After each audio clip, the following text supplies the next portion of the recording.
एका मनुवादीने संत रविदासांना पाणी पिण्यापासून रोखले.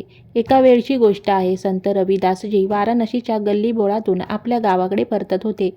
कडक ऊन पडले होते आणि चालता चालता त्यांना खूप तीव्र तहान लागली. त्यांनी पाहिले की एका घरासमोर नळावरून पाणी वाहत आहे. ते पुढे गेले आणि त्यांनी आपले दोन्ही हात जोडून ते पाणी पिण्यास सुरुवात केली.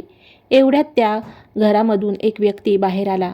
एका दलित संताला आपल्या घराच्या नळावरून पाणी पिताना पाहून त्याचा चेहरा रागाने लाल झाला आणि तो जोरात ओरडला, "अरे, हे तू काय केलेस? तू नीच जातीचा आहेस. हे पाणी तुझ्यासाठी नाही, हे तर उच्च जातीतील लोकांसाठी आहे.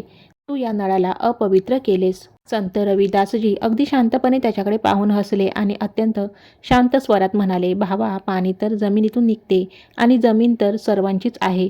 सूर्याची किरणे सर्वांवर समान पडतात. हवा सर्वांना समान जीवन देते.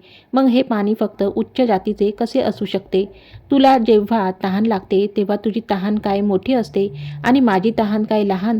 तुझ्या शरीरात वाहणाऱ्या रक्ताचा रंग वेगळा आहे का आणि माझ्या रक्ताचा वेगळा?" त्या व्यक्तीने संत रविदासजींचे हे शब्द ऐकले आणि तो काही क्षण स्तब्ध झाला. पण त्याच्या अहंकारी विचारांनी त्याला अधिक कठोर बनवले. तो टोमणा मारत म्हणाला, "तुझ्या या गप्पांनी धर्म चालत नाही. तू काहीही बोललास तरी समाजात ऊच-नीचता नेहमीच राहणार." संत रविदासजींनी एक खोल श्वास घेतला आणि म्हणाले, "धर्माचा अर्थ माणसाला तोडणे नाही, तर जोडणे आहे.